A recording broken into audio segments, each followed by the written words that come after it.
এই ভর্তাটা যে খাবে বারবার খেতে চাইবে। অসম্ভব মজার এই ভর্তাটি, তাই আজকে আপনাদের সাথে এই রেসিপিটি শেয়ার করছি। হ্যালো এভরিওয়ান, আসসালামু আলাইকুম। তো আমি এই ভর্তাটা তৈরি করেছি মুরগির মাংস দিয়ে। তো মুরগির যে বুকের মাংস আছে সেটা নিয়েছি, আর আমি একটা প্যানে অল্প একটু পানি দিয়ে এটা সিদ্ধ করতে বসিয়ে দিয়েছি। আর এর মধ্যে আমি সামান্য একটু লবণ, একটু হলুদের গুঁড়ো আর এলাচের যে ভিতরের যে দানা দানাটা আছে সেটা আমি দিয়ে দিয়েছি, আর এলাচের উপরের পাটটা আমি স্কিপ করেছি। তো দিয়ে আমি এটা সিদ্ধ বসিয়ে দিয়েছি। তো সিদ্ধ হয়ে গেলে আমি একটা শিলপাটায় মাংসটা নিয়ে নিয়েছি এবং আমি এটা পাটার সাহায্যে একটু এরকম থেতো করে নিচ্ছি, আর একটু হালকা এরকম প্রেস করে একটু বেটে নিচ্ছি। এটা কিন্তু আপনারা কাঁটা চামচ দিয়েও করতে পারেন, কিন্তু এটা যদি শিলপাটায় বেটে নেওয়া হয় তাহলে কিন্তু এটা দেখতেও সুন্দর হয়, একদম ঝরঝরে হয় আর খুবই মসৃণ হয়। আর যেই এলাচের ভিতরে যে পাটটা দিয়েছি দানা দানা যে বিচিটা, সেটা কিন্তু আপনারা শিলপাটায় বেটে নিলেই কিন্তু ম্যাশ হবে। এটা কিন্তু ওই চামচ দিয়ে কিন্তু ম্যাশ হবে না, তাই আমি এটা বাটা একটু বেটে নিচ্ছি। আর এই রেসিপিটা কিন্তু খুবই অল্প সময় করতে পারবেন, হাতের সামান্য কিছু উপকরণ দিয়ে কিন্তু এই ভর্তাটা করা যায়। আসলে কিন্তু অনেক মজা হয় ভর্তাটা, আপনারা বাসায় অবশ্যই এটা তৈরি করবেন। তো আমি এটা পুরো মাংসটা আমি একটু বেটে নিচ্ছি। বাটা হয়ে গেলে আমি একটা প্যানে তেল গরম করতে দিয়ে দেব। তেলটা একটু পরিমাণে বেশিই লাগবে, ভর্তাটা যেহেতু আমি এই প্যানেই করব, তো আমি তেল একটু বেশি দিয়েছি।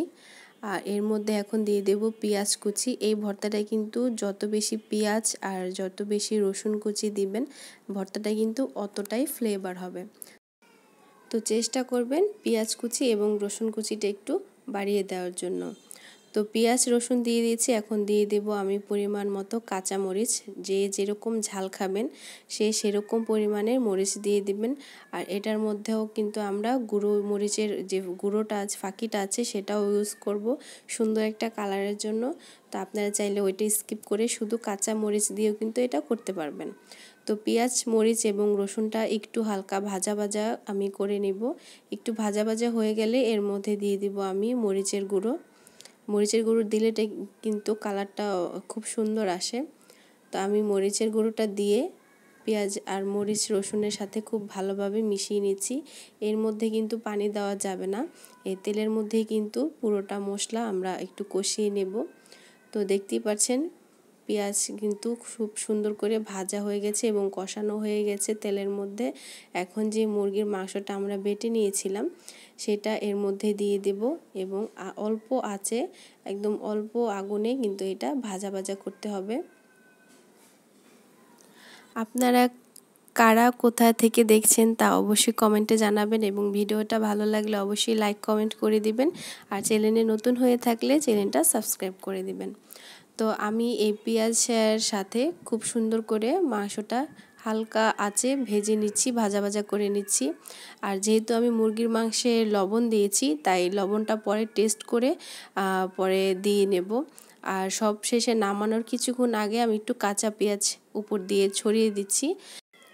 এই পেঁয়াজটা কিন্তু আস্তে আস্তে নরম হয়ে আসবে, ভর্তাটার সাথে মিক্স হয়ে যাবে, তখন কিন্তু ভাতের সাথে খেতে খুব মজা লাগবে।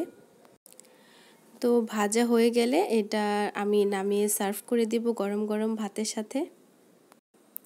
তো তৈরি করে ফেললাম আজকে মুরগির মাংসের ভর্তার রেসিপি। আশা করছি ভিডিওটা আপনাদের কাছে ভালো লেগেছে।